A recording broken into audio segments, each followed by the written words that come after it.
Welcome to the Himat Lab of Physiology Department. The lab is located on the second floor of college building. Room number is 238.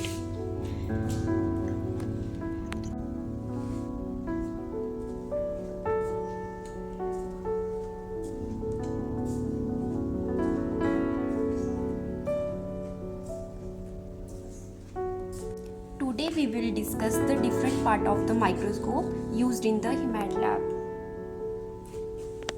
This is a binocular microscope.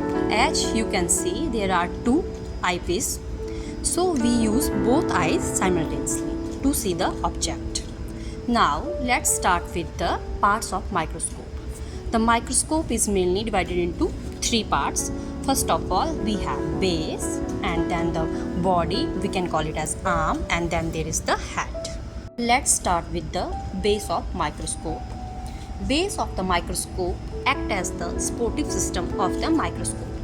The base of microscope contain an electric switch. By on and off it, we can on the microscope. You can see this part of the microscope is called microscopic illuminator.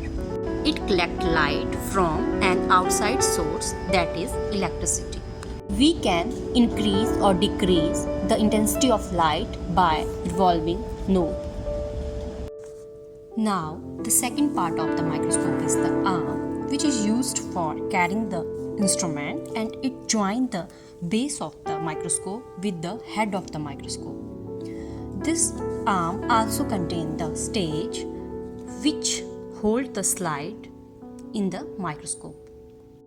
The stage has two components, fixed stage and the mechanical stage. Fixed stage, this one is the fixed stage. You can see it is a square platform with an aperture in its center. The slide is placed on it and center over the aperture for viewing. The next is the mechanical stage. It is a calibrated metal frame fitted on the right edge of the fixed stage. There is a spring mounted clip to hold the slide or counting chamber in position. While two screw heads move it from side to side and forward and backward. The vernier scale on the frame indicates the degree of movement. On the arm, there are two adjustment knobs.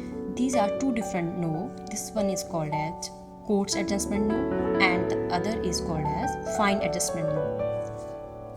The structure present below the stage is called as condenser. It helps in producing clear and bright image. The iris diaphragm, it is fitted within the condenser, thus allow more or less light falling on the material. This is the last part of the microscope, that is head. The head of microscope contains optical component. The optical component of microscope are used to observe, enlarge and generate an image from a sample put on a slide. These are the eyepieces fitted on the top of the body tube, and the magnifying power of these eyepieces are 10x. It can be different or it can be vary in different microscope. The area behind this body tube is called as revolving nosepiece. This revolving nosepiece contains 4 different type of objective lens which having different magnifying power. It contains 4x, 10x, 40x and 100x. The 100x objective lens is also called as wide immersion objective lens. So this was all about the parts of microscope. The microscope is a very delicate instrument, so handle it carefully. If you want to carry it from one place to another, then hold it like this. Place your one hand below the base and one on the arm. Thank you.